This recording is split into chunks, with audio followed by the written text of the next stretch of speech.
Alright,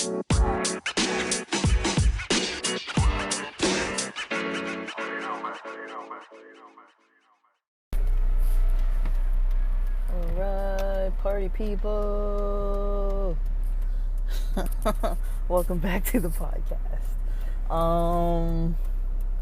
Yeah, so this is just going to be a general update, just because I don't have a main topic, but I have recorded some episodes that I have not yet posted. I got a little bit unorganized recently because of just a little bit, like the new month with work, the new work goals, and then, choosing some studying time and some leisure time of just like watching random movies on YouTube. If you guys don't know, YouTube has movies that are free sometimes, and then sometimes they're buy or rent, or maybe it's buy only, or I don't know if I've seen any that say rent only, but I mean, it's kind of cool.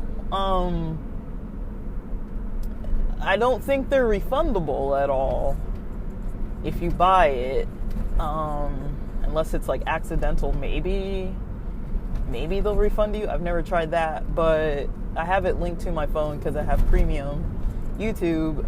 It is one of the apps I do pay for. This is not like an advertisement. I like it because, I do drive and I do like to listen to a lot of content with my phone, the screen off, and that does give me the availability to be able to do so. To listen to music, to listen without like the advertisements. Now, when content creators put their advertisements or their affiliations and all that kind of stuff in there, I can't bypass that any other way than just, either scrubbing through or just skipping forward like is it 10, 15, or 30 seconds? I don't know. I think it's like 10 seconds. I don't know. Some apps do like 30 seconds. Some apps do like 15 seconds. I'm kind of blanking on which apps are which at this point. But I think YouTube does 10-second increments where you can kind of like fast forward that amount of time. So I usually just hit that like a few times and then it fast forwards for me. But I don't know if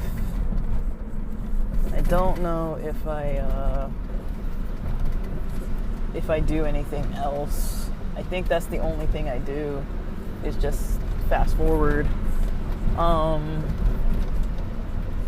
So there's that, and yeah, but I noticed that they take the movies off of free, but it does give you an extra little option, like if you have like Prime movies or video or whatever, and if you have Netflix, and then if people like bootleg stuff, fmovies.to.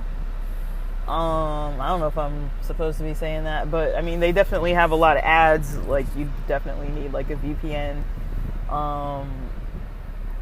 option, and don't steal movies. But yeah, they're already pre-stolen. I don't know. It's good enough quality. Last night I watched on there the majority of what's it called? It was like that Black Panther movie, not the superhero Black Panther, but Black Panther Party. It was called Judas and the Black Messiah. I forget that main actor's name, the one who was like the head Black Panther in that movie. I forget the actor's name, but I believe he's the same guy that's in like Us and those other kind of thriller movies. So I was like, let me catch up with some of the movies that he's been in. I think he's the same guy. I am so bad with actors, guys. I am so bad with actors and their names, and like I just don't pay attention. I'll be real. Like, I don't even really focus on it or really even, like, pay attention to, like, who they really are. Unless, like, it's really, really, like, someone who I significantly actively look for new movies with them. Like Leonardo DiCaprio's one that I don't think there's ever been a movie he was in that I did not like. So some people like that I've been watching ever since they were like young, like Johnny Depp and stuff like that. There are a lot of people that I follow actor-wise that work with good directors too. You know, they tend to work with good directors too, so they're always in movies that are pretty entertaining and just good. And ever since they've been around, since like childhood, I've liked pretty much every movie they've been in, even if it wasn't really like my ideal type of movie.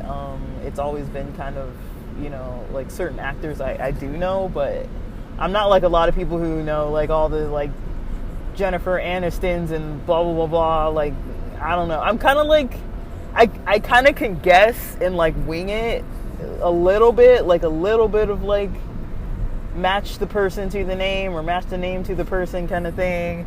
Kind of almost as good as I do with like NBA players. It's kind of like I can tell which ones are famous. When I see them, I'm like, I know I've seen them in this and this and that or whatever. And I can tell which ones were famous from what, but I don't generally know like all of their names and everything. Like, but I know some of their names, just not all. But yeah, I mean, I've been kind of spending some free time watching like movie shows, some stuff that I consume other than right now that I'm watching movies that one dude has been in. I'm, you know, trying to catch up with some of the stuff off of Showtime, because they usually have a couple series that I like. The L Word and The Chi. So on occasion I'll subscribe to their to Showtime, and I'll cancel my subscription when I finish watching what I'm watching. But I don't keep that subscription all the time. Only when I'm watching something. And I do prefer to watch things when they're fully finished, so I can just watch them when I have time, just watch it all at once instead of spreading out the stories and stuff, because sometimes once I put something down, I honestly will not come back to it. So yeah, I don't know if I explained, but in case you don't notice, in case you can't notice or hear the situation of my driving here, I am driving to San Diego. So I'm in LA, driving kind of the streets, getting up to the freeway so I can drive south. I'm gonna hit the 405 south. Usually I take the 110 to the 405, but today I'm driving the streets to the 405. Then I'm gonna be in Chula Vista for this concert tonight to see Rufus Du Sol, with some of my favorite concert buddies. These buddies I have not seen concerts together with both of them at the same time, but I've seen concerts with both of them at separate times, and so I'm excited to kind of have like a different dynamic and kind of see, you know, what comes up with our hangout, and as far as like the memories and the experiences and just having a good time. I am so glad to be going to San Diego. I've explained multiple times that, you know, I'm really trying not to settle into my life in LA. I mean, it's taken a lot of unpacking mentally for me to kind of get to a space where I'm like, okay, this is what I want, this is what I don't want. I do want San Diego, the environment, the fact that I can drive to or from LA whenever I feel up to it. But I want to live in San Diego, at least for the time being. That's where I want to live, just not with the people I lived with before. Speaking of them, I was able to catch up with them a little bit, mainly because, you know, I did the main house owner a solid by allowing him to give me back my deposit at a later date, because I knew the lease there was ending in October. So I did tell him, you know, I'll wait. You know, I moved in June. I was like, I can wait past the summer, and I hit him up late September. I tried to do everything just by texting only, but he's mentioning that he has trouble texting and writing and stuff like that. And now I think it's a health related thing from what he's mentioning, because he's got some issues, I guess, with his, there might be some shakiness involved, so I don't think he's really able to easily text. But I mean, I don't think that's exactly why he's not texting. I think he just likes to talk on the phone. So I had time yesterday, and I ended up just catching up with him. Like, just him financially, he's not doing too good, because he can't work because he's got some physical health problems right now, and then he needs to find the place by Friday so they can move out. He mentioned that he's applying, but I don't know if he found the solid place. And then,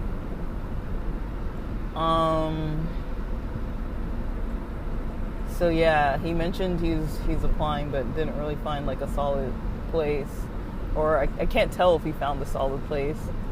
And then the lady with the dog, she hit me up and she was like, I can't believe he didn't give you back your deposit. And I'm like, don't worry, I just arranged it this way, and I just avoided talking with him over it because I didn't want to talk about it. I was like, damn, I don't want to talk about this anymore. I didn't want to talk to him. That was the thing. I didn't not want to talk about my deposit, but he's the kind of person that once you start talking to, it's like he'll get you on the phone for a good hour at least. So I tried as much as I could by text to kind of get the ball rolling on that, and then there was some confusion. So he's the one who kind of basically, I don't know, I call him a lot of different types of titles, but he basically collects the rent, and he kind of like manages, like a little bit, like he's not really a landlord, he's not an owner. He just kind of takes care of the place and is kind of like in charge of renting it out to people, and kind of like finding the tenants and stuff like that. I don't know if he gets paid on the side for doing that kind of job, but he does do that job, and so I'm not sure like his payment exactly or what goes on with that. But there's another guy, like the money is never in this specific guy's account.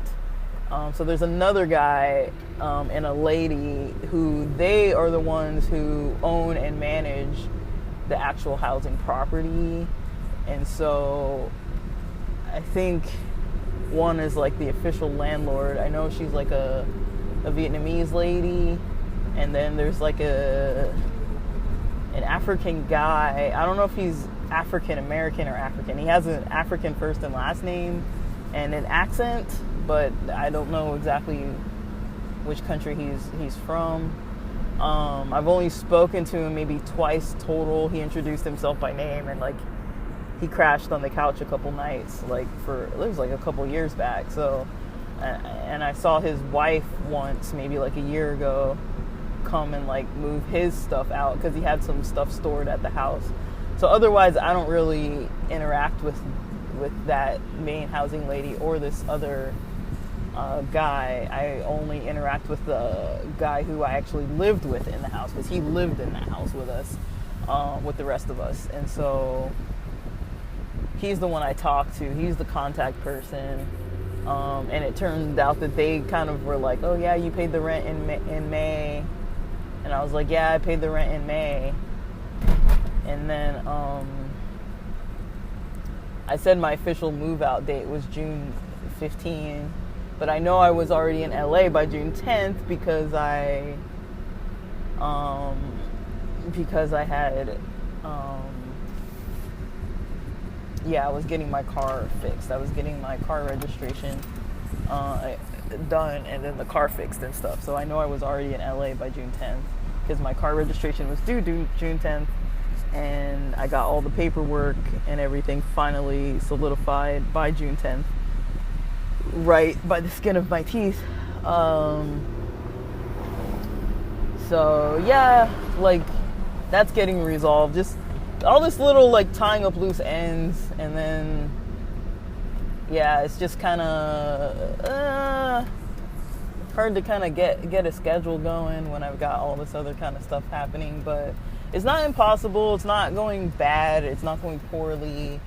I'm not unable to do it. It's just, there's some stuff I have to prioritize more, and some stuff I have to, work on a little bit less, just to be able to, do what I kind of need to finish. But honestly, a lot of this stuff isn't, now that I'm in the new house, new living environment, it's not a new house, but now that I'm at my family's house and in a different living environment, I'm not as concerned, because I'm able to kind of recover my energy, kind of get things on track when I need to. And then like today, I only worked until 11, packed up my stuff, kind of did all the texting I needed to do, and did all the follow-up I needed to do with my, not follow-up, but like, I when I drive long distances, I put a playlist on my phone of YouTube videos that I'm gonna listen to. So I've got some Taco Tarantino queued up in the playlist that I'm gonna listen after I'm done with all the recordings I want to put in for today. At least while I'm driving those recordings. So I'm awaiting the time when I can listen to that too. And then, otherwise I'm just, excited to be going down to San Diego. I've seen Rufus Du Sol before. I'm excited to do it again tonight. I'm going to be crashing at a hotel in San Diego, in Chula Vista, but San Diego, tonight. So that's going to be kind of cool. I'm glad to be able to avoid the traffic coming all the way back. And, I'm going to end up staying till Saturday morning because, I was just going to stay, and leave Thursday morning when I check out, but then, Friday, wait, I'm confused. Today's Wednesday, so I was just going to leave Thursday morning when I check out because I took Thursday off, but then another one of my friends hit me up, and he was like, I'm going to be in town till the 11th. So I was like, sweet, I really want to hang out with him. And then if we can make it work with the schedule, that'll be good. If not, it's fine. But if we can make it work, I just want to try to arrange with everybody I can that I want to see, and catch up. The thing that I think is really cool about my friends is that, we can hang, grab dinner, grab a drink, grab a smoothie, take a little walk. It doesn't have to be like a whole year-long event, or whole 3 days spent together, or a really lengthy event. We're able to kind of hang out and just catch up and do what we do. And I'm trying to, that's why I do like going down to San Diego, staying more days, because it's kind of cool to see one person a day, depending on what we're doing, maybe 2 people in a day if I've got the full day free. But I'm back at work on Friday, so I'll be off at 4, and so it would be cool to just work and then see somebody after work. So I think I've got plans with a friend on Friday after work, and then I've got plans, tentative plans tomorrow. So I'm gonna see if I can plan with my guy friend tomorrow. And then Saturday, I need to see if I can plan with my friends Saturday. So but I don't really know. Saturday might not actually happen because I might want to get out of town like Saturday morning. I check out at 11, so 11 at the latest I'm gonna leave. That's if I'm kind of tired, but I think I'll be able to leave like around 9. I prefer to leave like 9 so that I miss the lunch traffic. I'll get most of the way to LA, usually by 10 o'clock on weekends. If you know that drive, if you're familiar with it, usually by 10 a.m. on Saturday specifically, people start driving up or down. Like either way, like traffic kind of sucks Saturday mornings. But usually 9 o'clock, you're clear till like 10. But I mean, if I sit in like an hour worth of traffic, like when the traffic picks up around 10 a.m., it's not really that bad. But I don't want to be in traffic like starting at like 11 or 11:30 or something. Say if I have to like stop and get food or gas or whatever, might push it to like 11:30, and then I don't want to do that. I don't want to do the like 11:30 kind of thing, and then that would really suck. Let's be real, that would really freaking suck. To drive, yeah, because it's like 3 hours and 15 minutes versus maybe 2 hours and 15 minutes. So I mean, that's a big chunk, and driving like that can significantly screw up your gas situation. And so I'm kind of, like, I'm so cheap right now, you guys, like, honestly, because of the back and forth drives to and from San Diego.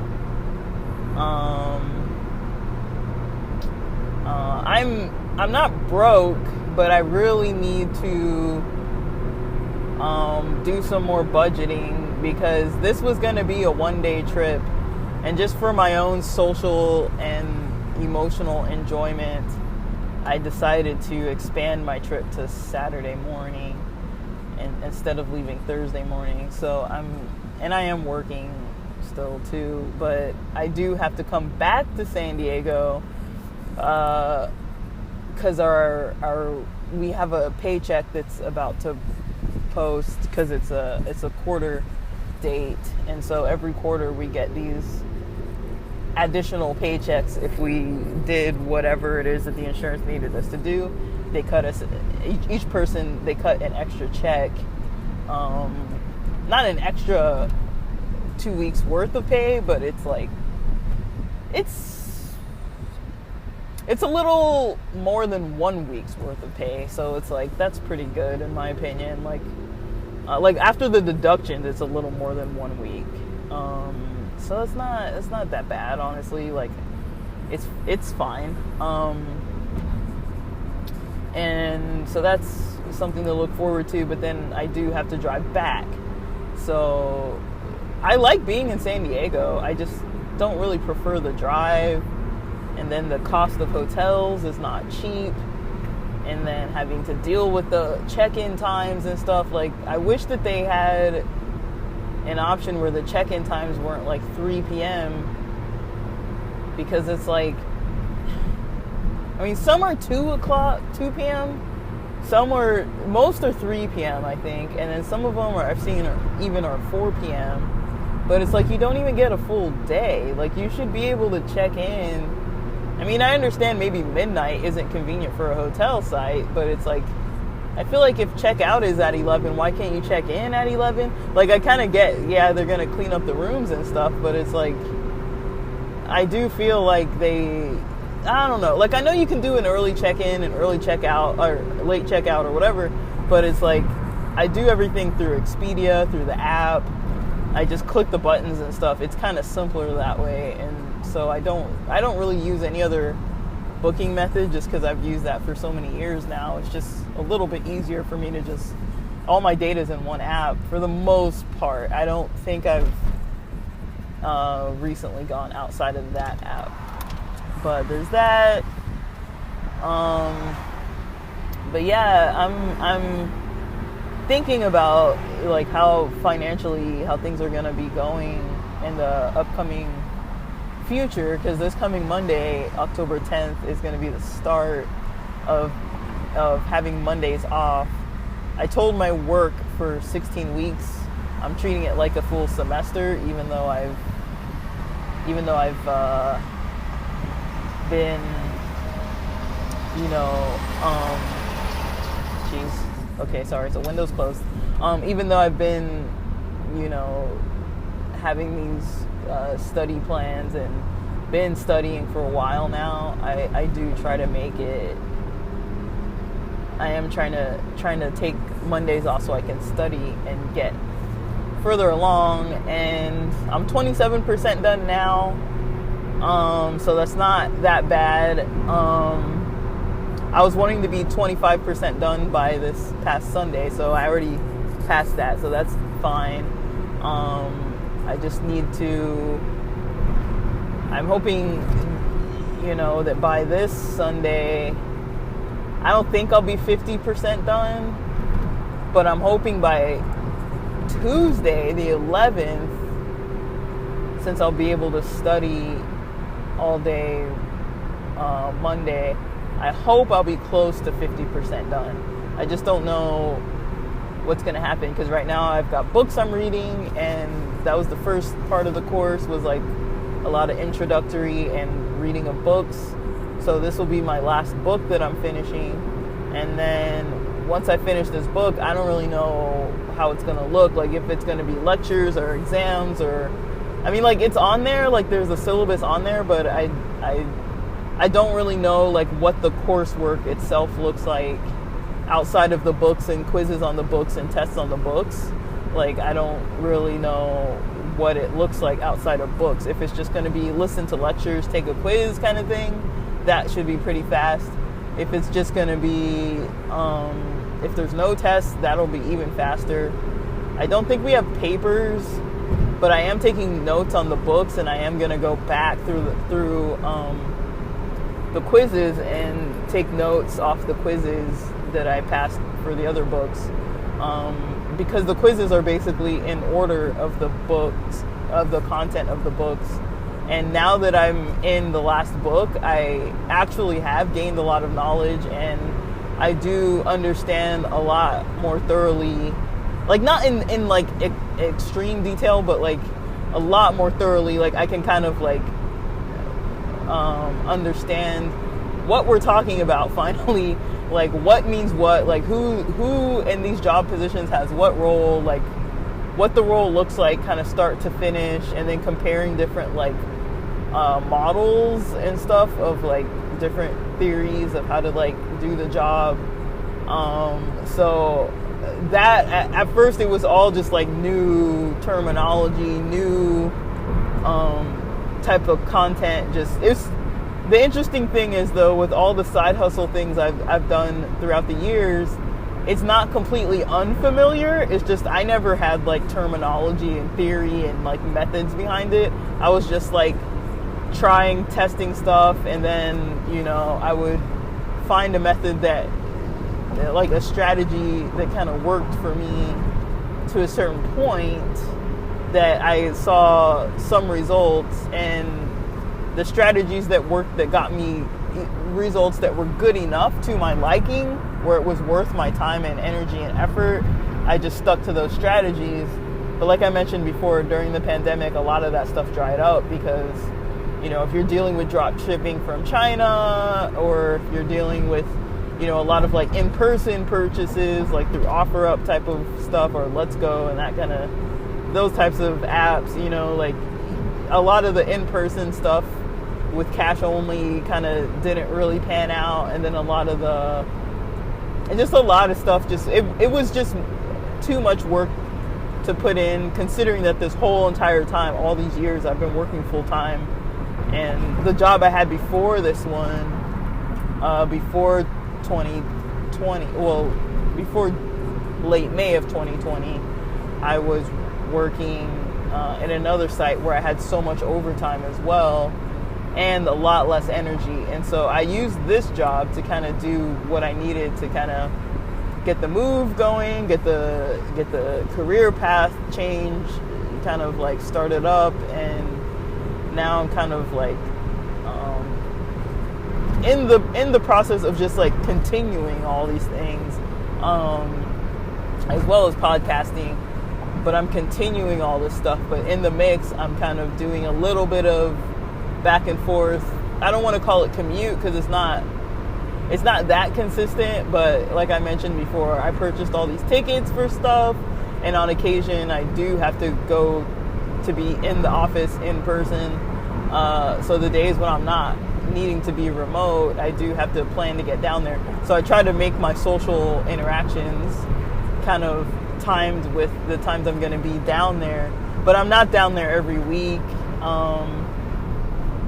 It's about, maybe at the least, it's been once a month. But I think it's almost about 2 times a month, which is still a bit of money, but I'm saving a lot too. But sometimes, I don't know, it is, I can save a lot more money if I just eat at home. But I've kind of explained before how like my parents' preferred diet is a little different from mine. They're very carb heavy, very fat and oil heavy, very salt heavy, very meat heavy. I'm really trying to eat a lot more fruits and vegetables, and they're not really doing that. Or if I can't eat a lot of fruits, not that I can't, but like if, like for example, I ate sushi last night. I ate sushi before I just left to drive. But I also had McDonald's between yesterday and today. I got a breakfast combo and I split it for both breakfasts. So those types of things, it's like not necessary expenses, but sometimes I just want something different. And it's not even fully healthy, but it's like I'd rather eat sashimi type of fish meat than McDonald's cooked sausages or their burgers and stuff. And then I think on the weekend, on Saturday, I ate like a Wiener Schnitzel hot dog. One of them was veggie. And then I got the munchies and ended up eating the other one anyways that I had saved for. I was going to save it for Sunday, but I didn't eat it Sunday. I ate it Saturday night. I ate so much. Oh my gosh, I had the munchies so hard. Like, and that's another thing too. Like I was cutting down with the edibles. I think the ones I have right now, I might just give them away. I mean, I hate to be wasteful, but I might just give them away. I'm gonna be real, like, cause I feel like I got more benefit out of the CBD dominant edibles that had maybe a little tad of THC, because I wasn't even eating the whole edible. I was eating, like, I was portioning it out, so it was just a little bit of CBD and then quite a bit of THC. No, sorry, I said that opposite. A little bit of THC and a lot more of CBD. Right now, the edibles I have a hybrid and a hybrid gummy, and I have a separate pack of what do you call it? Well, it's also a hybrid, but it's like THC with CBN, and it's got a little bit of CBN. I feel like those are too heavy for me, and I have confirmed that edibles like that do kind of curb my sleep a little bit, so that, you know, when I do have a lot of THC in an edible form at night, I do tend to wake up around 3 a.m. And that did happen at least once this week. I can't recall if it happened twice. But I've been waking up probably around 6 a.m., maybe a little before 6 a.m. I try not to check my clock too much, but in the mornings, because then I just get frustrated if I do want to go back to bed. If it's like early and I'm like, I got like an hour, but I know the sun's coming out like at 6 something, like 6:15, 6:30, somewhere around there, 6:20, somewhere around there. So yeah, but so yeah, that's something I want to do. Is just kind of curb my sleep back, and then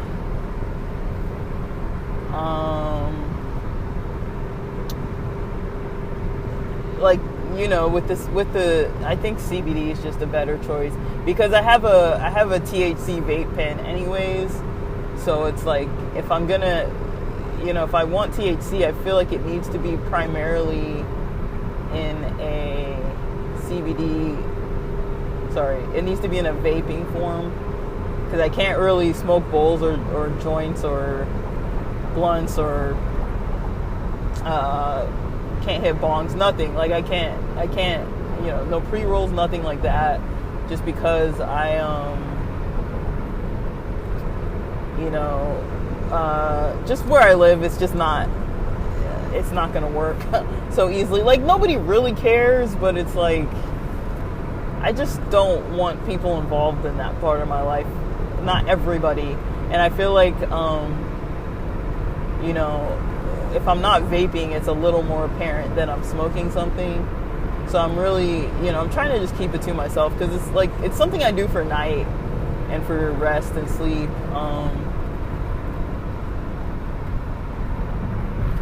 Oh no.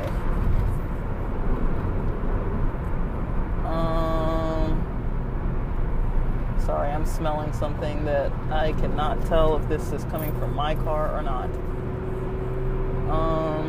I hope not. Sorry, I'm smelling something on the road. Like a burning smell. I don't think it's coming from my car. I don't see any smoke. I mean, I just did get all these repairs not that long ago, so we should be good. And it might have been the smell of tar or some kind of construction thing, or somebody else's car. I don't know if it was like burning rubber or something burning, or like, you know, the tar or like the pavement kind of smell. Let me see. I turned off my air because I wasn't sure if that's where it was coming from. But the smell's gone. Okay. Well, the smell's gone now, so I don't think it was my car. Yeah, this car, man, I gotta get rid of this thing. Like, before it just stops being functional, I got to get rid of it. Not quite there yet, though. I'm not quite there. I'm getting there, but this isn't on my priority list. Another thing I'm doing, oh my gosh, I got like a list, guys. That's why I'm like, let me just put this out there. Like, I'm not getting bogged down by it, because I'm definitely making moves, but it's like, it's just so much, you know, because I've had so much accumulating over the years and months that I didn't really get to really handle. So I'm seeing more and more now that during, you know, this economic climate and that housing crisis climate and all these climates, healthcare, you know, climate, mental health care, mental health care climate, all these climates of different things, just the world in general, you know, with the way things are going, I'm kind of seeing more and more that my decision to just live with the family for now is a good decision, because I'm able to just knock out all these things, even though it's little by little, but it's like, it's definitely happening. I'm way more along than I was in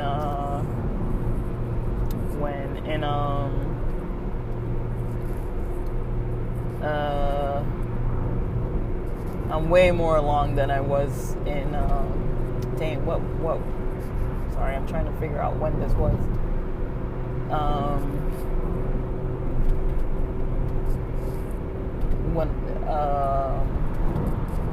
Sorry, I'm blanking. then like in May when I started the moving process, I didn't want to move to LA though. Like that's not the whole, but that's part of the reason why I stuck out the San Diego thing, because I was like, I'd rather stay here with all this nonsense.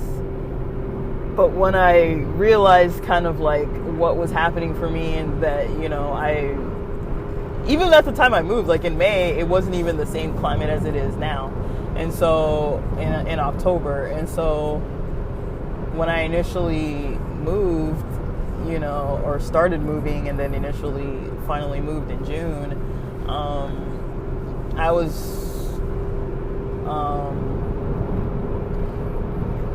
I didn't really know like what my exact goals were, so I was like developing goals as well as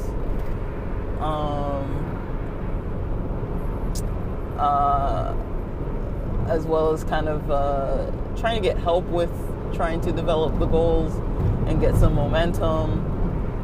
So I did engage with like therapy a couple times since I've been in LA, but it was like short term. It was a little more helpful than not having it, but it wasn't fully helpful. But I did notice that I was eventually, you know, through processing everything, I kind of was able to lay out, you know, I was able to lay out kind of like my, you know, struggle and stress regarding like moving away from friends, and just kind of why I was feeling the way I was feeling. Like it wasn't really making sense to me. I was like, okay, like the crazy roommate's out of my life. Like why am I still feeling like this? You know, like it was like I was feeling a little bit lower, but I didn't know why. I was like, I should be feeling better, but it did take me a while. And I do think back now to, you know, when I was interacting with one of my childhood friends, the one that I said that was like a stressful interaction to some extent, where it was like maybe I wasn't really ready to be talking about all this stuff with anybody, especially that person, because they're gossipy. But at the same time, I think that solidified a lot of what I was dealing with. Just speaking it out loud to a person who knows me really well. We've known each other since we were freaking like 5 years old.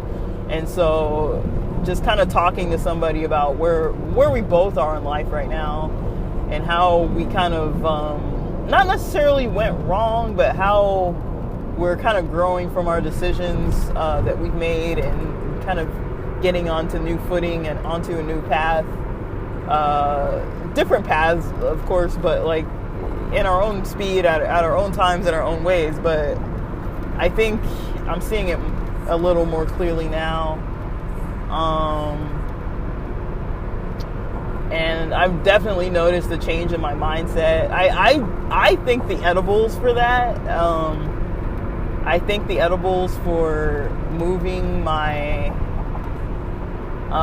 mental state into like being more prepared to just kind of take more things on, and just kind of determining, like kind of hitting a point where I've determined that, you know, a lot of the stuff that I'm just like telling myself I'm too fearful about, or anxious about, or worried about, or uncertain about, like it's just another way of postponing and, you know, putting off progress, and putting off moving forward. And I am moving forward, and I do want to move forward, and I'm glad that I'm moving forward. But I did have a while there where I was kind of like stopping myself from doing that by kind of laying out all the like negative stuff I was noticing. I was like, this is a bad decision.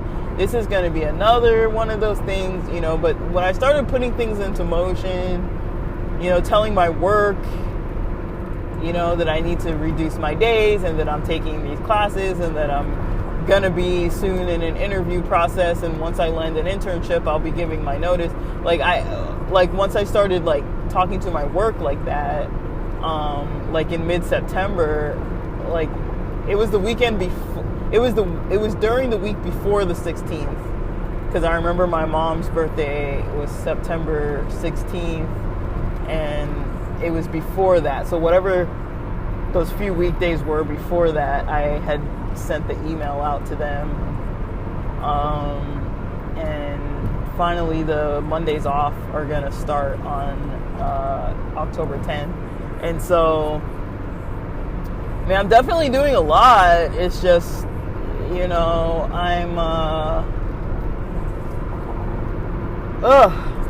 man, like, I really am certain I wouldn't have been able to do all of this with the energy drain of staying in that other house, just because I was losing so much sleep. I mean, I could barely even function at my job, in all honesty. Like, I wasn't even really legit doing too good at work. Like, I was kind of doing enough to, like, get by off the bare minimum of things, but I was not doing well. I was not thriving at all.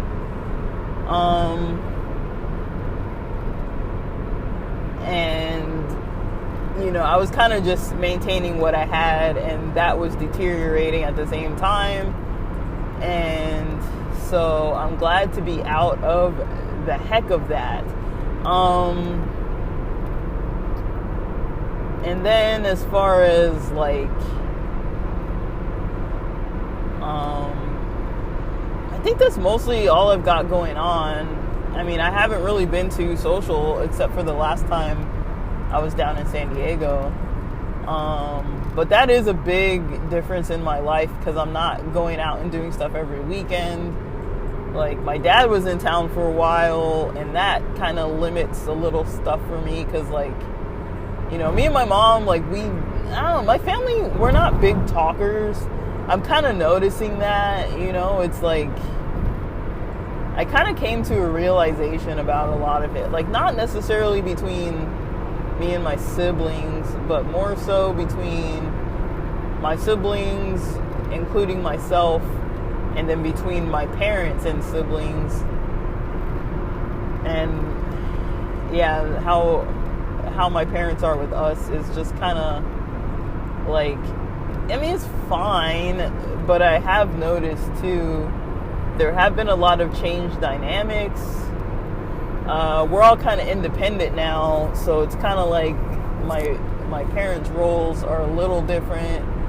So it is a little challenging to try to still do what I'm going to do independently for my own self and still fully engage with them in a way that they find valuable. And you know, so I know when I'm hanging out with my mom, like, we can watch Sopranos, we can watch movies, we can catch up like that, but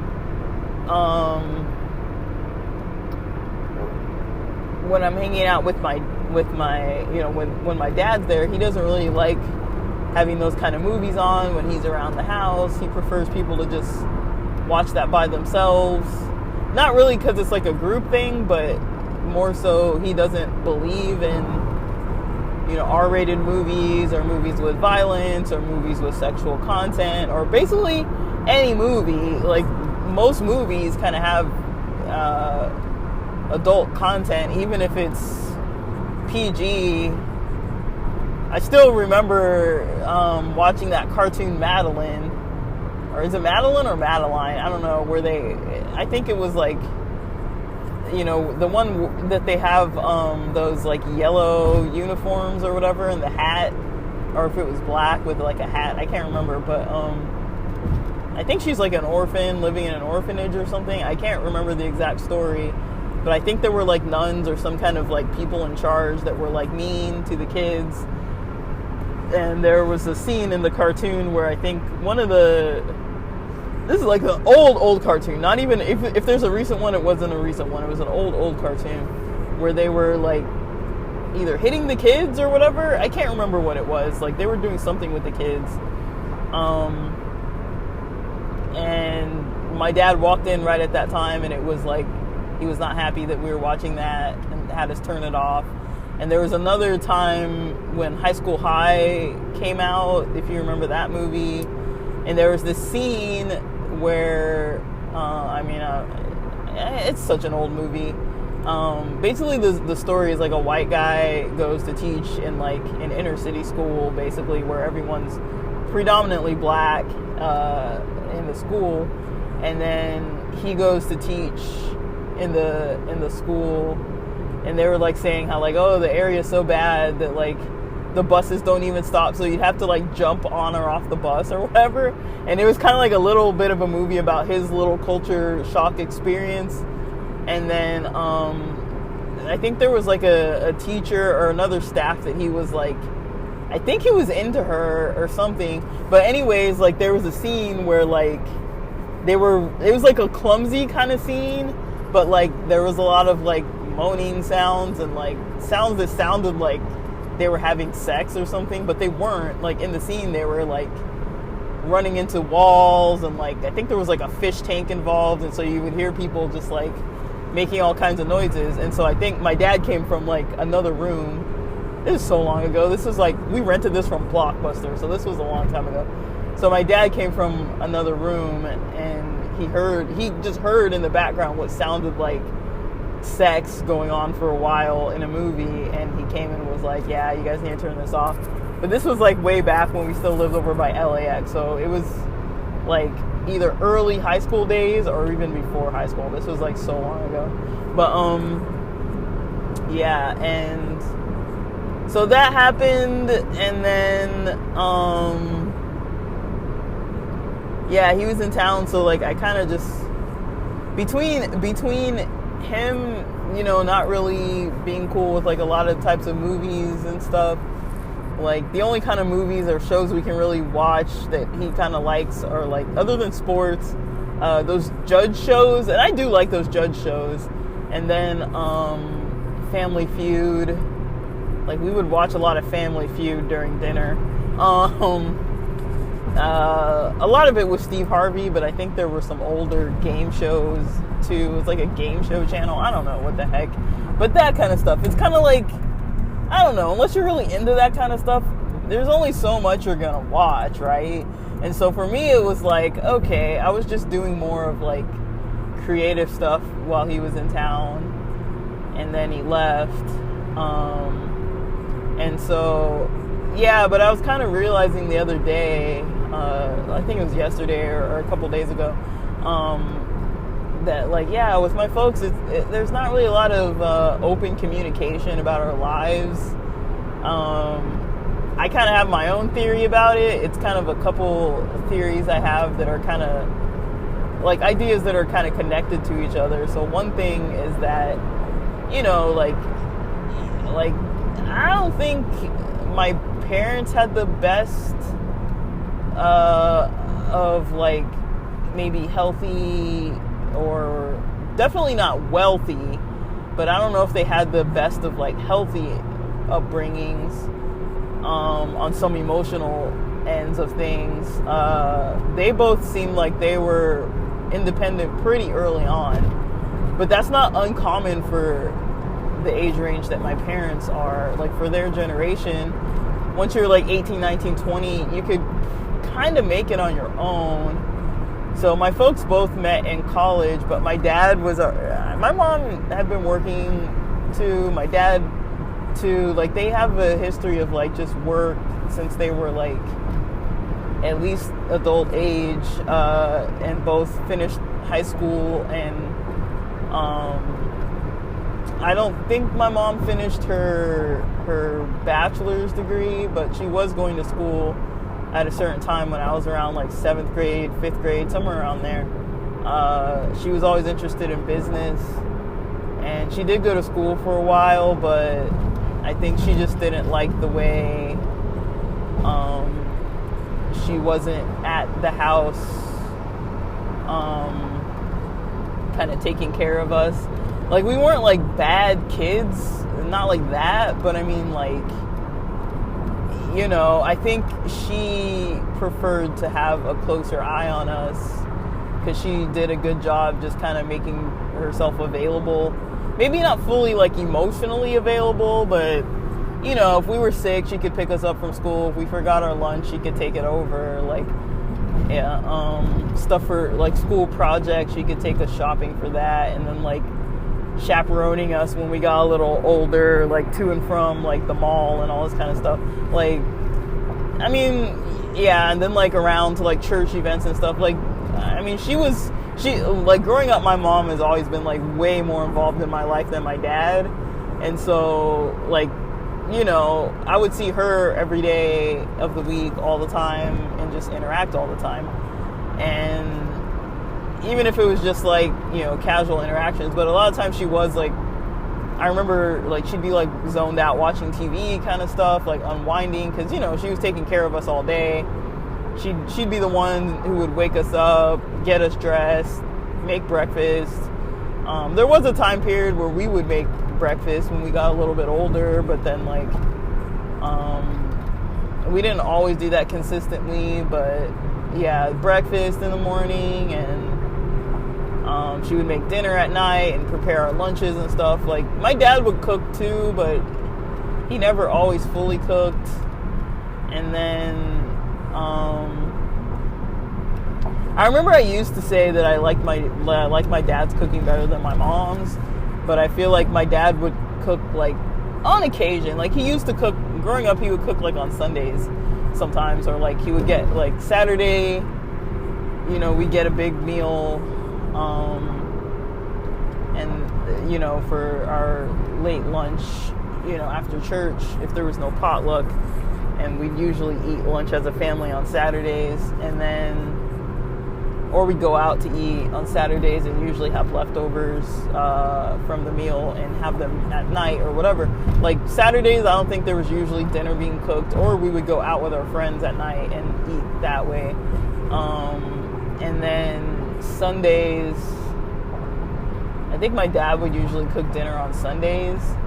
Not always, but I remember almost every Sunday I remember him barbecuing. Like, I don't know if it was really every Sunday, but I know very, very frequently he would barbecue at least, or make some like African meal.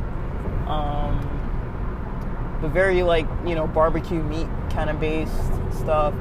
But I feel like when I was growing up, it seemed like it was a little healthier, and he got kind of into a not so healthy routine of cooking a little more recently. And so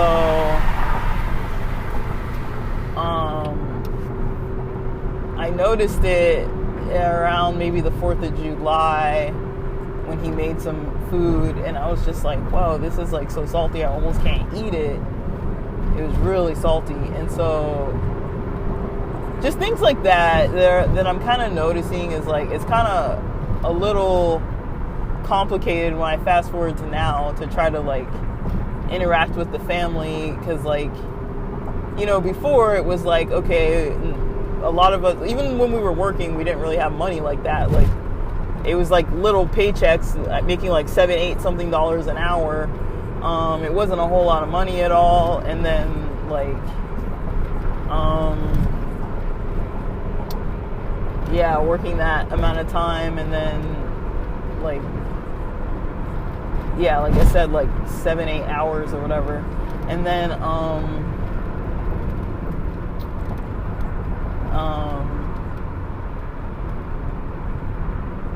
or $7 or $8. I mean, like, we didn't work full-time shifts because I was in college when I was doing that. And then, yeah, I'm trying to think, like, I'm thinking, like, when it comes to, like, my folks, like, we kind of never really were too, like, emotionally involved with one another. Like, it was more like I grew up, like, my parents say to do something and we do it. Usually it was my dad, like, you know, dictating what happens in this house, and like, he was the main like rule setter type person. But my mom's pretty lenient with stuff. She's just kind of like, as long as everybody's healthy and happy and okay. I don't think my dad ever really cares. Like, he doesn't seem to be aware of or notice if people are happy. He just notices, like, financially, are you doing good? You know, education-wise, career opportunity-wise, are you doing good? he's not too focused and never really has been too focused on like the day-to-day kind of stuff, just more like the overall, like, can you be an independent adult? And then, you know, living in an American society with parents of like African kind of culture, you know, and black culture, it's like black and American black culture, like it's just very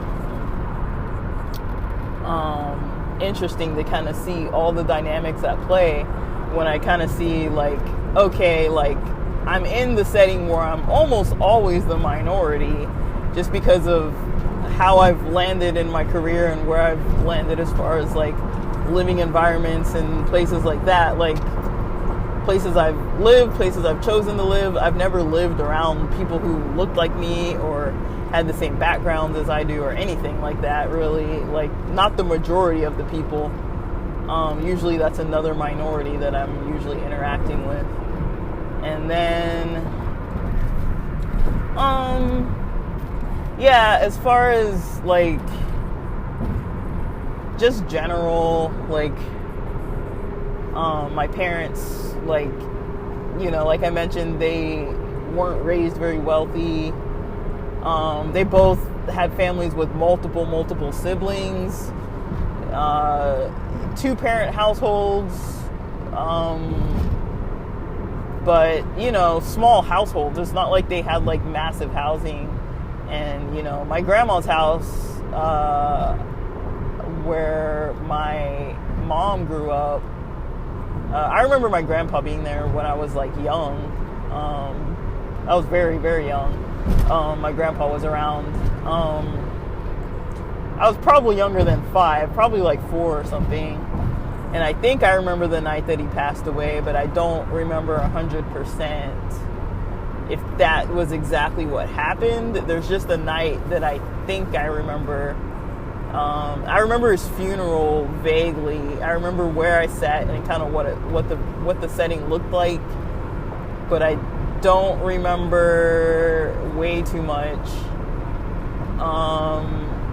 I remember kind of him, like, but yeah, I was like very, very young. I was like probably younger than kindergarten, I'm pretty sure, because we hadn't even moved to LA yet. So he passed away, but yeah, my parents were already married. We were already living in I don't know if we were living in Columbia, Missouri at that time, or if I was living with my family in that really, really small town nearby where the Amish live. I'm not too sure where I was living then, but it was one of the two. And then, yeah, I just remember growing up with my parents just working so much. Like, we were always like cared for, but they were working a lot.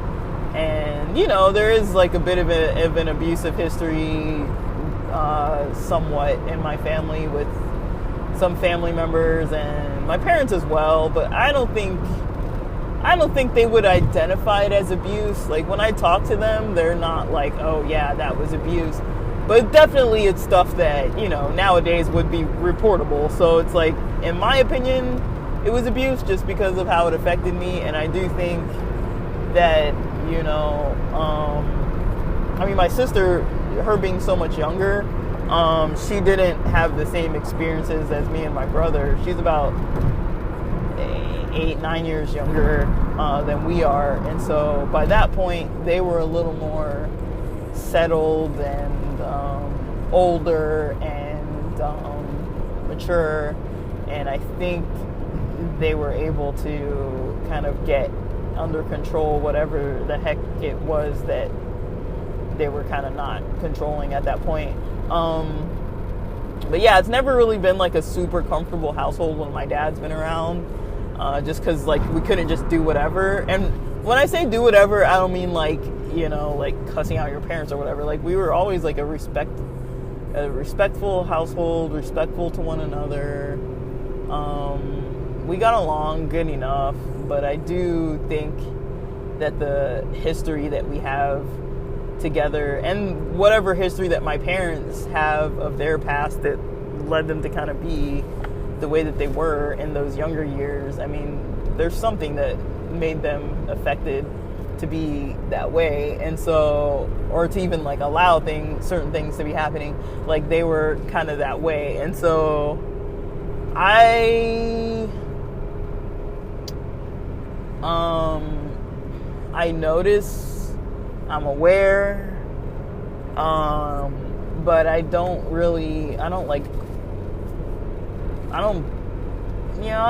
blame them. I don't hold grudges, but I do think that a lot of it plays a role. That's kind of what I'm trying to get at, is that a lot of stuff that they had that wasn't resolved, and they come from a different time, different place, where it's not like there were even like mental health resources, like that wasn't like a thing.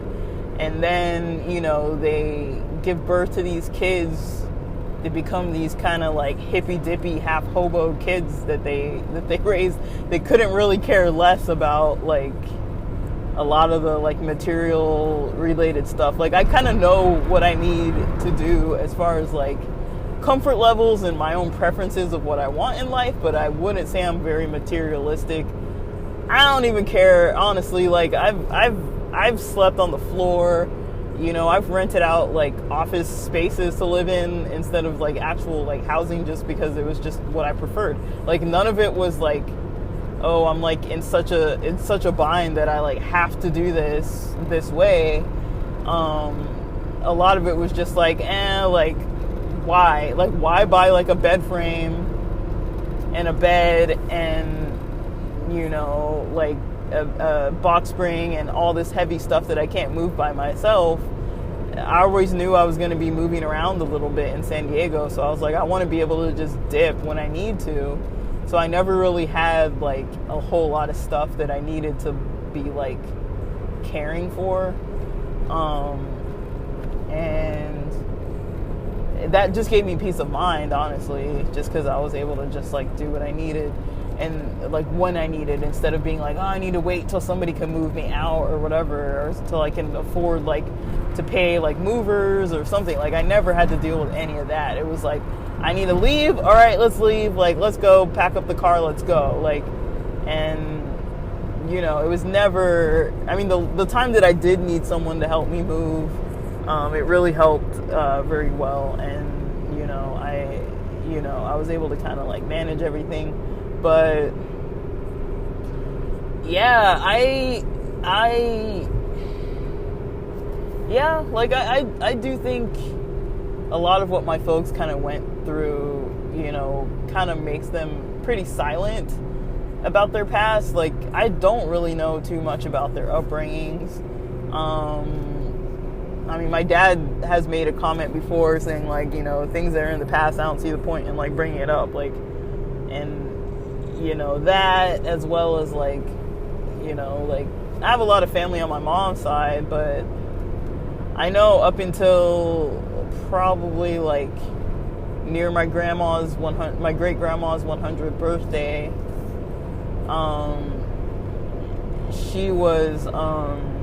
she seemed pretty reluctant to go visit family in the Midwest. I was kind of like, that was a little surprising to me. She seemed to not really like them or something, and seemed to kind of have like an idea that it was going to be a negative time. And I do recall her mentioning specifically that she had a really good time and she was glad that she did go.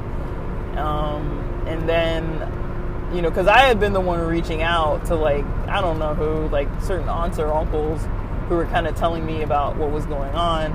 And for the longest time, us being all the way on the West Coast, we hadn't really been too involved over there. Like we went when I was like 10.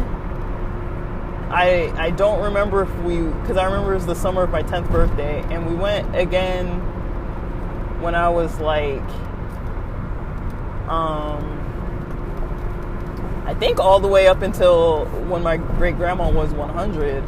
And that was like a 4th of July time period, because we stayed and there were fireworks and everything. And then 2019 is when my grandmother passed away. I think it was probably 2017 or 2018 when my great grandmother passed away.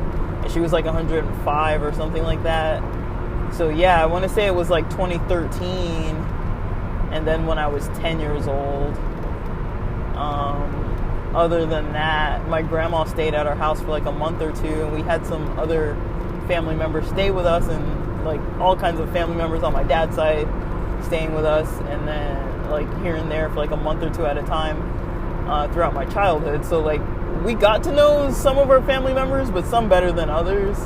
And I do think when we went for that 100th birthday, I think around that time we kind of started getting more engaged with people.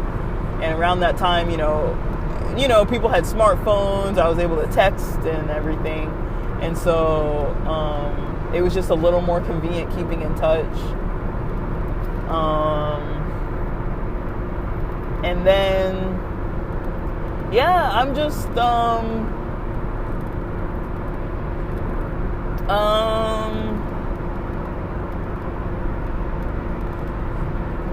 don't know. I'm just kind of thinking about the family dynamics, like, and it was kind of more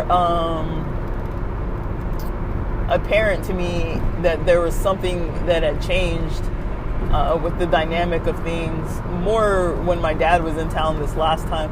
Like the 4th of July when he was in town, that was like the first time I had seen him in a while. Probably since the prior Father's Day in like June of 2021. I don't really even know, guys. Like, it's hard for me to keep track. But yeah, he seemed a little more happy in July. Like, he was kind of upbeat. And then in August, he went to Zimbabwe for like most of the month, and then ended up getting sick and had to expand his trip till he could actually travel. And then when he came to town this last time in September, he was not fully well yet. But he didn't have COVID. Whatever he had, I didn't get it. My mom didn't get it. We both had like some kind of something for like a day. I don't know what it was. And then, yeah, so I just noticed the only thing we were doing together, like we weren't going out to eat like usual, because that would be something that we usually kind of, would do as a family, even if it was just 3 of us, me and my parents, without my siblings. We would almost always go out to eat Saturdays, but they don't really go to church in person on Saturdays anymore, and because of the pandemic and stuff like that. And I think they've both been like once during 2022, and then we used to go out to eat right after they got back from church or got out of church. And we don't really do that anymore. And then, yeah, so they don't really do that. I wasn't going to church for ages anyways. And eating at home is a little different because, my mom kind of cooks, like I said, mostly carb heavy stuff like noodles and those types of dishes. Not a lot of fresh fruits or fresh vegetables. She's not really into like lettuce and stuff like that, but I think she'll do spinach and like greens. But even though we grow greens, I don't really see them being cooked all that much, and I don't really cook them all that much too, honestly. We have kale, we usually have tomatoes, onions, that kind of stuff, different fruits in the garden. But I tend to buy my own from like Sprouts too. Like, not that it's a must, but I do tend to do that. And then, yeah, but I did kind of notice, like, working from home and then having my dad around, like, while I'm working on multiple weekdays. Like, I'm not used to, like, interacting too much on weekdays after work. So for me, it is kind of a lot to be, like, living with people who might want to interact every single day. Like, in all honesty, I was not doing that every single day after work. I was more so trying to dodge the people I lived with. I wasn't really interacting too much. And it's mostly because my job is so interactive, and I like podcasting and stuff like that, and I like talking to my friends, but usually I'll see my friends like on the weekends and stuff.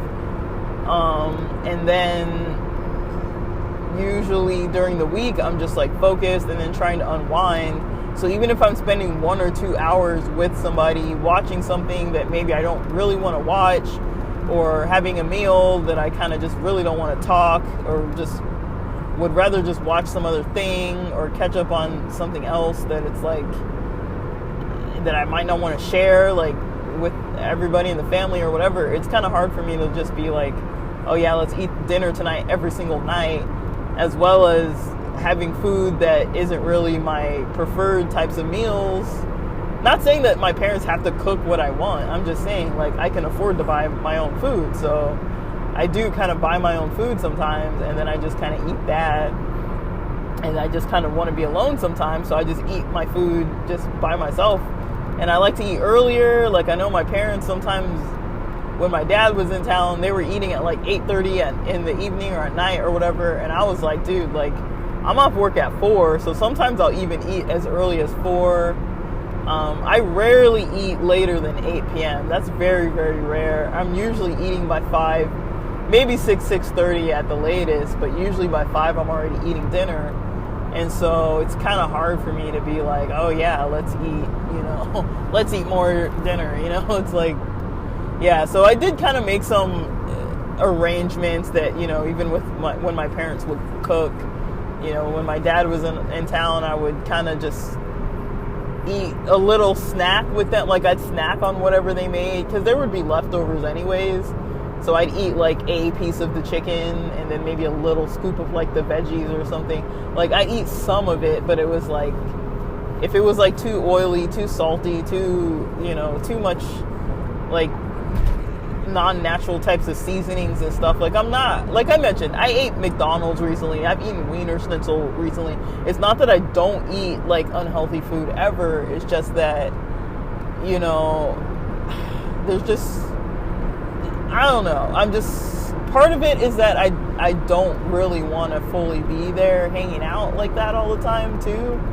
And then, I've noticed the dynamics kind of change a little bit. Like, I know my dad didn't seem like he felt comfortable. Like, he's always kind of not talkative, but it is a little awkward to have dinner with my parents where it's like nobody's talking, or maybe I'm talking, but there's not really much that I want to share, or we're just having casual chit chat about like stuff that doesn't even matter.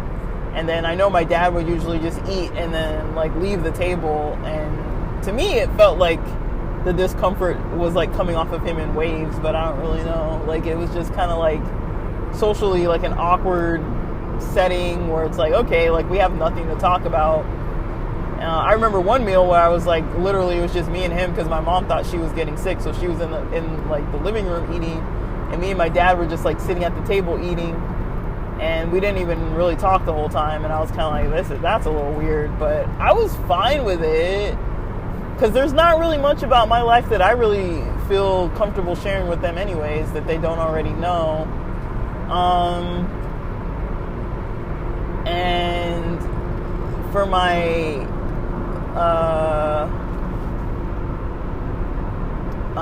yeah, I mean, like, I'm in touch with my siblings, and then, but yeah, I feel like my siblings, I can like explain to them what I'm doing or whatever. Like, none of us really judges each other. It's just, like, when I'm kind of like interacting with my folks, it's kind of like there's a lot that I do that we don't talk about that they probably know. I mean, I'm all over the internet, so like whatever. But I mean, I just feel like it's a little like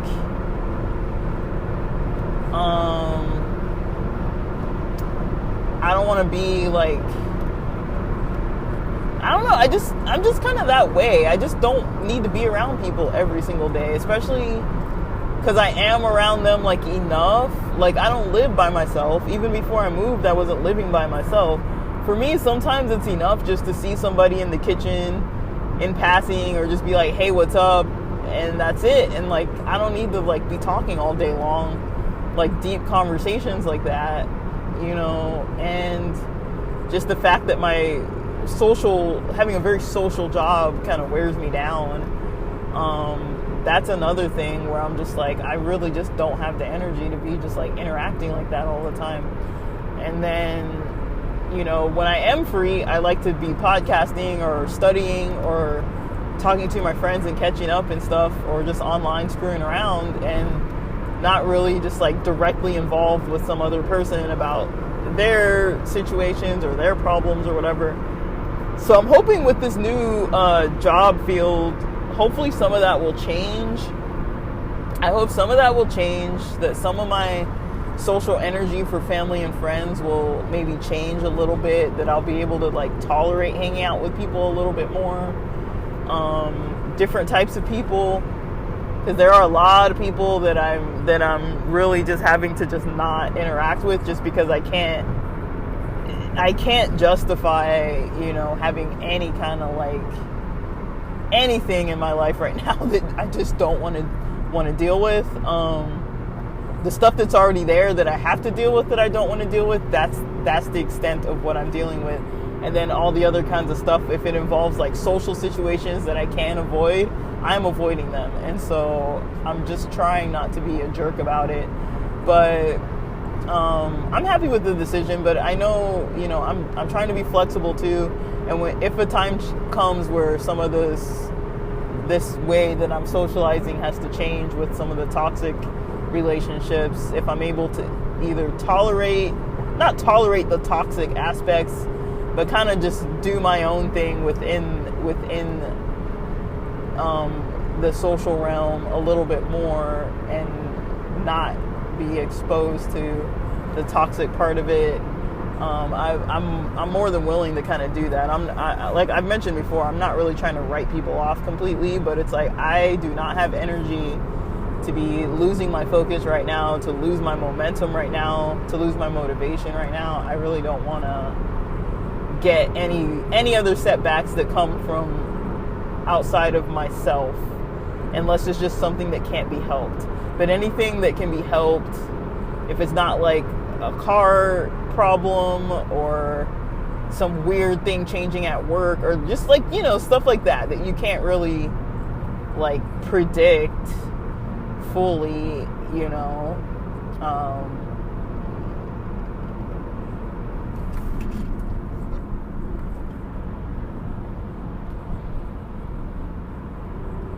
or expecting to be like fully prepared on it. It's kind of like you're not always going to be fully prepared. I can't always be fully prepared for every single thing. And so, yeah, I'm like right now, that's just kind of where I am with stuff, and I'm kind of noticing that. So I don't really feel like I really need to budge, or like I need to alter my perspectives or anything like that. I'm just gonna go with the flow of things. But I think that's my major update, guys, like my comprehensive update with things. Just wanted to take some time to kind of lay all that out. It's just pretty much every level of everything that I've been kind of trying to get an understanding about. I'm gonna see if I'm gonna buy November 5th ticket for Lane 8 in LA. I'm gonna talk about it. I'll try and talk about it maybe tonight. I gotta do some budgeting. Like, snowboard season's coming up soon. Like, the price of a hotel with a concert ticket is probably about the price of one snowboard trip, considering the gas to and from and the hotel price. So I kind of want to, and that's going to be early November, and usually the slopes open late November. So, and I'm about to take a pay cut because I'm not working Monday, so I am going to miss out on 4 paychecks a month, 4 days worth of paychecks a month. I only get paid twice a month, but so every 2 weeks I'm going to be 2 days short of what I'm usually getting paid. So that's why this I have been I kind of briefly mentioned I've been working on my credit, got a lot of stuff that I had not fully paid. It's mostly just student loan related stuff. This stuff is just going to be haunting me forever, but it's mostly student loan stuff.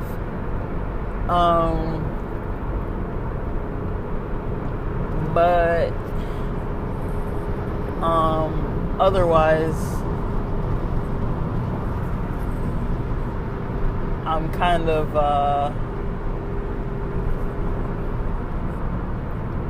like not. I mean, I'm definitely making progress on my credit score. It's gone up significantly. I just need to keep it up and keep it keep it rising.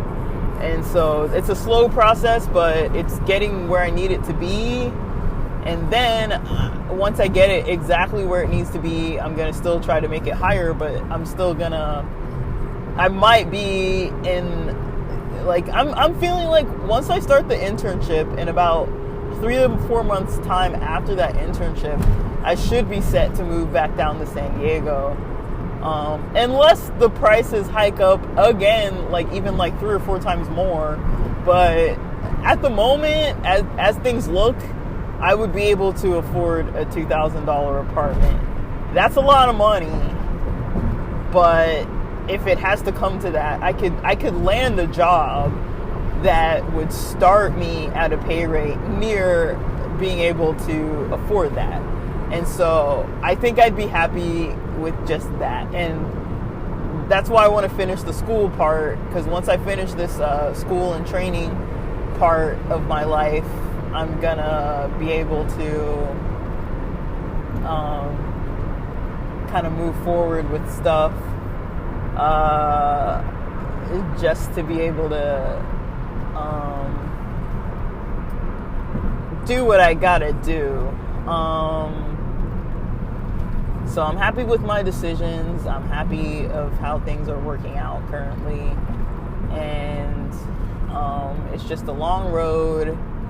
I like to explain to people this situation, kind of to have people along for the journey, just so, you know, I don't know. It's kind of like, you too can do this, you know. It's like, but I mean, if like people who have been along from the time that I was just like bitching and moaning all day about like the people I lived with, I mean, you can probably tell that the stuff I'm doing now is way more forward focused than what I was doing before. I was definitely feeling pretty stuck before, and for a very long period of time, to a point that it affected me so much that it took a lot for me to be able to even freaking just get going. And I did spend a lot of my savings on car repairs and hotels and paying off, you know, debt, and, you know, getting a CD account, paying that off, and, you know, just all this kind of learning about credit and trying to be understanding with like parents and, you know, different friend situations and stuff. Like, I've definitely been trying to get to a place that is more of what I want, and I'm definitely a lot closer. I mean, I'm definitely getting what I want. I'm not saying that I'm not getting what I want. I'm still just, you know, it's all unfolding in its own time, and little by little I'm getting closer and closer. And like I mentioned, it should be within months. By the time I start interning, that should be 3 to 4 months, and then I should be able to land something. But I don't know how long the study process is going to take me. I have never worked full-time while studying. This is my first time ever doing that in life. I have a lot of experience with work. I've been working for now, I've been fully employed for 6 years now, over 6 years now. It'll be 7 in December. So in a couple months, I'm coming up on my 7-year anniversary that I don't know. I'll see if I hit the 7-month. I kind of sort of hope to not be in this field still then, and I hope to be interning by December, but I don't know. I don't know what's going to unfold and what is aligned for me. So I'm going to have to see how that part unfolds. And then I want to continue remote work just because I'm going to have to take a massive pay cut, and meaning that the internships are paid but $15 an hour. And if I already can't live off of what I'm making, a $15 an hour pay rate, that's going to have to be remote so that I can stay living with my family. And gas right now is like $6.40 something cents. It's pretty outrageous at the moment. So I'm not really trying to do too much with the gasoline situation. And yeah, I mostly just need to budget. That's mostly what I need to get up to, is budgeting and just kind of figuring out what I need to do from now on, from this point moving forward, until I can solidly just start doing what I start being and doing what I need to do in these next steps. But it's a lot, guys. I'm not gonna lie. Sometimes I'm like, man, as long as my sleep is good, as long as I'm, getting in some good exercise, some good social time, and there's no weird surprises financially, I'm usually doing pretty well. But, I'm, just with some stuff still just kind of hanging in there. And with the climate of healthcare, how it's going, in society, it's making this job really challenging to be, freaking flopping around with everything. So that's really just making the job really hard. And I'm just trying to keep doing what I need to do.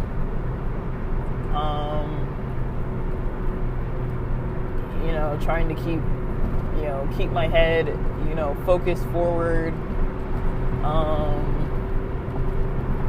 and not getting in my own way, and,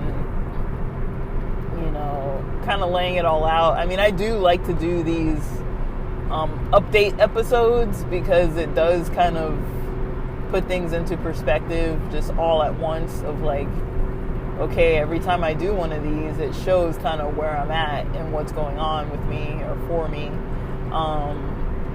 and what I've been able to accomplish so far. I never thought I kind of thought I'd get out of clinical work, but I never thought for sure, I never knew for sure if I'd ever move back with family. I never thought about it too deeply. I knew it was always an option, but I am very grateful. But I am just really trying to do what's best for myself. I'm really treating this like an intensive learning process and an intensive boot camp for myself to kind of get everything back in order, and taking advantage of the opportunity of being able to kind of stay with family. At least financially, it's not going to strain me, and I do have a decent income especially if I'm living at home not paying rent, it's like my income's not really something to really complain about. The only thing I can really complain about it is when I want to talk about trying to move. So yeah, dude, like it is a process, but all that being said, it's not a bad process. It's not, I was looking at it as a bad, unfortunate, unlucky process, but I'm realizing more and more that it's like, this is just kind of how it is. And like I say, I don't like judge other people or compare myself to other people like in a judgmental way. But when I do look around me, I am able to notice, where I'm blessed and lucked and lucked, where I'm blessed and where I have luck and where I have, some situations I don't have to deal with that other people are having to deal with right now, that I don't want to deal with. I'm not having to deal with some stuff that other people are having to deal with. And so everyone has stuff that they do have to deal with and stuff that they don't want to deal with. And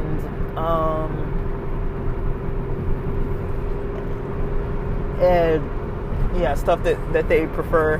But right now my experience is just mostly having stuff that is fine to deal with. When I'm honest about it, it's like I finally hit a patch where things feel good. I think the CBD helped to kind of get my sleep on track. Taking those days off before August helped me to get my sleep back on track too. And then all the concerts are really helpful. I find them very healing and fun and exciting. And all the friend time is really fun. I'm not trying to leave my folks like stranded, because I can tell that they need some positive social outlooks, but also it's like, I don't know what it's like to be their age. Like, I think they're stressed about I think they're stressed about just stuff that comes with their age, of like healthcare and job related stuff, like income. I mean, they're like at retirement age pretty much, but they both can work. Right now my dad's the one working, and my mom, she takes care of the house, and it's a lot of a job for her to take care of it. I mean, she's got like gardening, yard work, kind of bits of landscaping here and there, and then she's involved with the family when there are people that have health problems. They're kind of routinely checking in with one another, and she's got people that she talks to pretty regularly, and we're just kind of, I don't know, I kind of like my distance too, just because it's hard for me to, I don't know, I find myself more focused when I just do what I'm trying to do, instead of trying to like unpack every single thing for every single person at different times.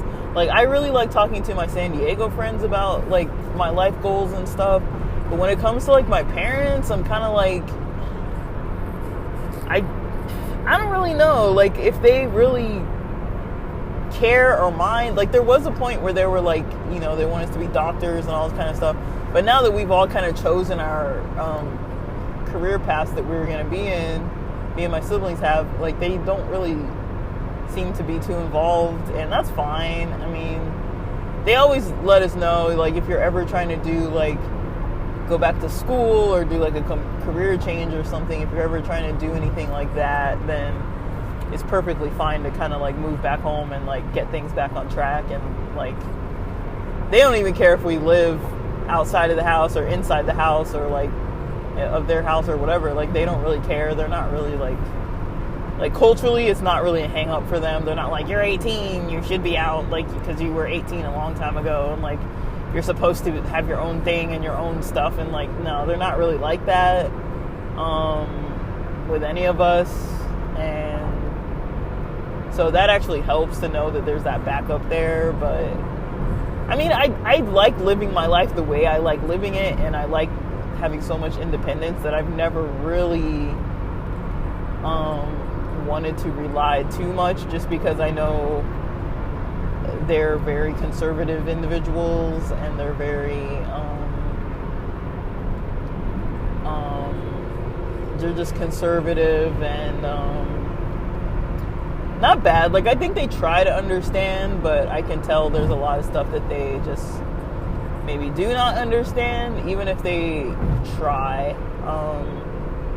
And that's fine, but it's kind of like, all right, like I'm kind of like, I don't know, like I feel like I'm kind of at a different stage and generation than they are, and so it's hard for me to kind of understand sometimes like what they might need or what they're dealing with. And I can kind of tell like that there is kind of that, like, just by the way people act, I can tell that my mom really likes to socialize more, and that my dad wants to create an environment where he's, you know, financially able to be supportive for everybody's housing and stability and stuff like that, if that's a necessity. But I don't really know. It's hard to navigate when it's like, you know, I think parents, you know, they're used to having the role of being, of people being independent. They're used to that role of, you know, they're independent adult kids, and then they are being more, like, if it's not independent adult kids, they're kind of having more of like,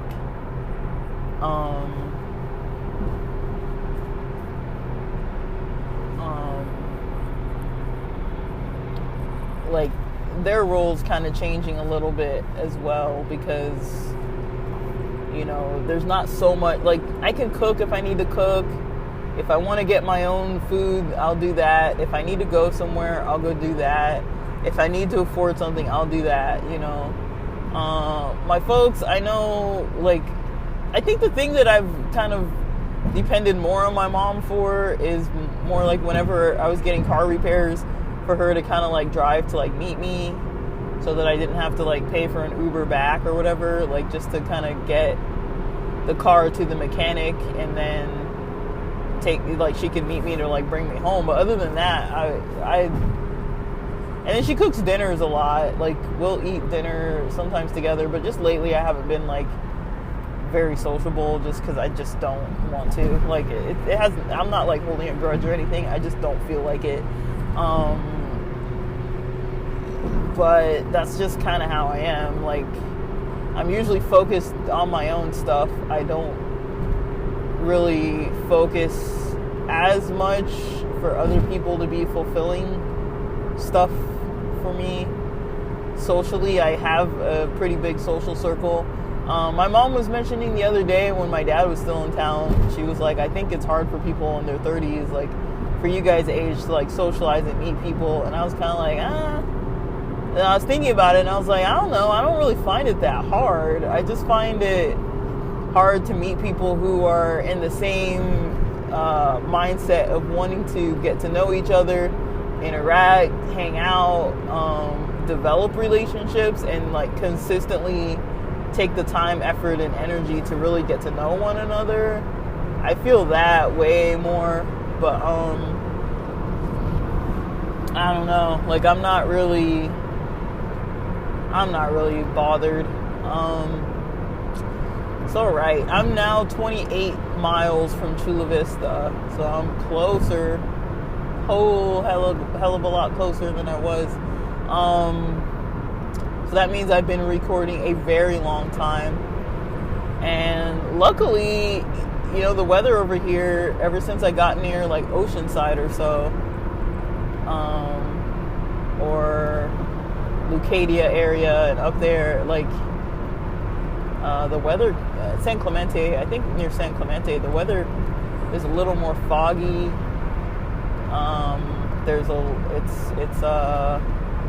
That's kind of nice. That means it's a little cooled off, because I kept opening the windows. I know it's already loud. My car is loud on the road, and it's already loud, so that's why I'm trying to talk louder. But yeah, it's already loud, but I was trying to just like I'm just trying to drive with all this going on, but yeah, I'm still kind of feeling things out, so but definitely making progress. So that's my update for now. I'm gonna stop this recording so I can listen to some Taco Tarantino episodes while I'm still on the road a little while, and then all right, thanks for listening.